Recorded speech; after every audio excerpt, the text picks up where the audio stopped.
तो सबसे पहले सत्ता पक्ष की बात कर लेते हैं। कुमार गौरव, आपके पास आते हुए अभी भी विपक्ष ये कह रहा है कि डेप्यूटी स्पीकर पद विपक्ष को दे दिया जाए, हम अपना कैंडिडेट वापस ले लेंगे, यानी कि के सुरेश का जो नॉमिनेशन है वो वापस ले लिया जाएगा।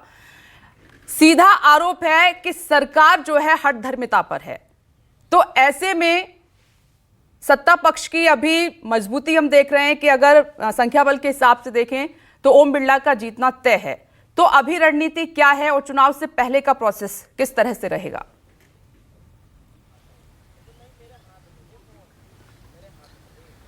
देखिए, बिल्कुल इन पूरे कल से जो वाकया हुआ उसमें अगर देखें तो 18वीं लोकसभा की शुरुआत ही मतभेद के साथ हुई है। अविश्वास और मतभेद इसके केंद्र में रहा है। कल से ही आपने देखा कि जब सत्ता पक्ष और विपक्ष के बीच बातचीत की जिम्मेदारी राजनाथ सिंह को दी गई। राजनाथ सिंह ने 3 बार बातचीत की मल्लिकार्जुन खड़गे के साथ, लेकिन बात नहीं बनी क्योंकि विपक्ष ये चाहता था कि एक जो कन्वेंशन है संसद का उस लिहाज से उन्हें डिप्टी स्पीकर का पद दिया जाए। लेकिन इस मुद्दे पे सत्ता पक्ष आश्वासन देने में नाकामयाब रहा है और उसके बाद विपक्ष ने ये फैसला किया कि वो अपना एक ज्वाइंट कैंडिडेट जो इंडिया अलायंस का कैंडिडेट होगा के सुरेश को मैदान में उतारेगी और उन्होंने ऐसा ही किया। 12 बजे से, यानी कि नॉमिनेशन प्रक्रिया खत्म होने से चंद मिनट पहले चल हो जा शुरू। केसरिया से मन जोगी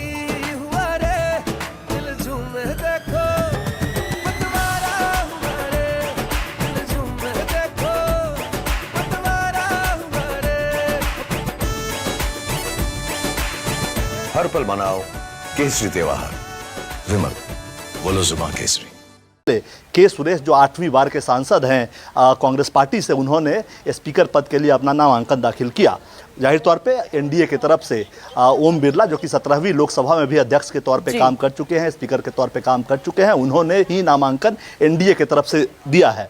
जाहिर सी बात है असहमति का केंद्र बना रहा, क्योंकि असहमति इसलिए इस मुद्दे पर हुई क्योंकि सत्ता पक्ष और विपक्ष के बीच विश्वास की जो अविश्वास की जो खाई है वो काफ़ी चौड़ी है। और 18वीं लोकसभा के शुरुआत में ये कहा गया था कि सहमति के साथ मिलकर सदन को चलाएंगे, लेकिन पहले प्रोटेम स्पीकर के अपॉइंटमेंट को लेकर बवाल हुआ। उसके बाद स्पीकर का चुनाव, ऐसा अविश्वास है कि 48 साल बाद, भारतीय संसद के इतिहास में 48 साल बाद अब लोकसभा स्पीकर का चुनाव सर्वसम्मति से नहीं हो रहा है, बल्कि मतदान की प्रक्रिया अपनाई जाएगी। वॉइस वोटिंग से हो या फिर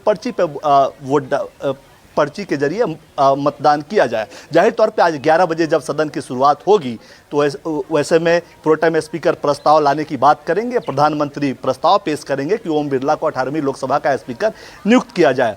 10 उसके बाद उसको सेकेंड करेंगे बहुत सारे लोग। टोटल 10 सेट में नॉमिनेशन डाला गया है और टोटल 22 लोग लोकसभा स्पीकर ओम बिरला के लिए मोशन मूव करेंगे, उसको सपोर्ट करेंगे। उसी तरह के सुरेश के लिए भी अगर विपक्ष का उम्मीदवार नहीं बैठता है, विपक्ष प्रस्तावित करता है, तो 6 लोग उनके लिए भी इस प्रस्ताव को रखेंगे। उसके बाद वोटिंग की प्रक्रिया होगी। वॉइस वोट पे अगर बात नहीं बनती है, विपक्ष अगर चाहेगा कि डिवीजन हो, तो फिर चूंकि अभी सीट अलॉट नहीं हुए हैं नए सांसदों को, ऐसी स्थिति में पर्ची के जरिए मतदान की प्रक्रिया को संपन्न कराया जाएगा। वोटों की काउंटिंग होगी और संख्या बल के आधार पर अगर बात करें तो 293 एनडीए के पास है, 233 इंडिया अलायंस के पास है, 3 और उसमें जोड़ लीजिए चूंकि बाहरी दलों ने भी उनको समर्थन किया है, यानी 236 विपक्ष का आंकड़ा होता है। 16 ऐसे दल हैं जिसमें कुछ निर्दलीय हैं, कुछ छोटे दल हैं जो इंडिया अलायंस के साथ जा सकते हैं। वही वाईएसआर है जिनके पास 4 सांसद है। मोटे तौर पर यह माना जा रहा है कि वो एनडीए को समर्थन करेंगे। तो जीत और हार का अंतर कितना होता है ये देखने वाला पहलू होगा, ये दिलचस्प होगा। अगर इंडिया अलायंस अपने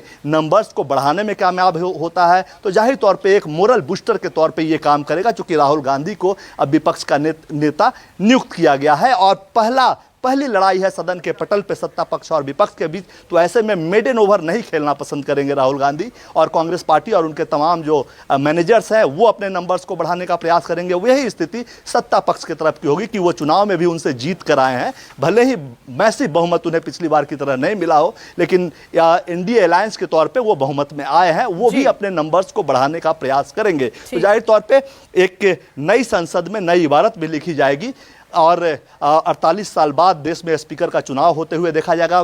मुद्दा सिर्फ ये है कि असहमति, अविश्वास का केंद्र की जो खाई है वो सत्ता पक्ष और विपक्ष में बहुत ज़्यादा बढ़ी हुई है, जिसे पाटना नामुमकिन दिख रहा है।